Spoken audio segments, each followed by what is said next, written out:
ఆదిలాబాద్ జిల్లా బోధ్ నియోజకవర్గ కేంద్రానికి ఆకని ఉన్న కండ్రవాగు బ్రిడ్జ్ శిథిలావస్థకు చేరింది.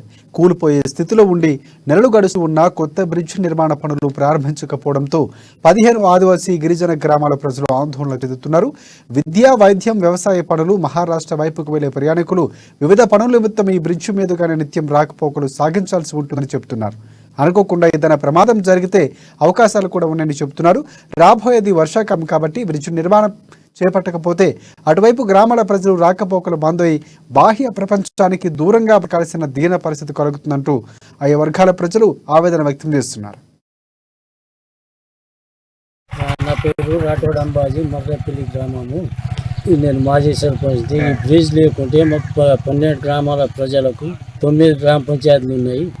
లేకుంటే బాధ అవుతుంది. ఈ నెల లోపట్ల ఈ బ్రిడ్జ్ కంప్లీట్ అయితేనే రాకపోకలకు కరెక్ట్ ఉంటుంది. లేకుంటే బాగా ఇబ్బంది పడాల్సిన అవసరం ఉంటుంది. ఇది వర్షాకాలం. ఇంతకు ముందు సుగా మస్తు సార్లు మొరబోయినాము ఎమ్మెల్యేలకు, అన్ని పార్టీలకు, అన్ని ఆఫీసర్లకు. 5 సంవత్సరాల నుంచి చెప్పుకుంటూనే వస్తున్నాం ఈ బ్రిడ్జ్ బాగులేదు, అచ్చుడుపోడు. దీనికంటే ముందు సుగా రాకపోకలు ఇట్లానే ఆగిపోయే ఉండేటి. ఈ 3-4 వర్షాకాలం నుంచి చెప్పుకుంటూనే వస్తున్నాం. ఇప్పుడైతే ఇంకా ఏం జరుగుతుంది.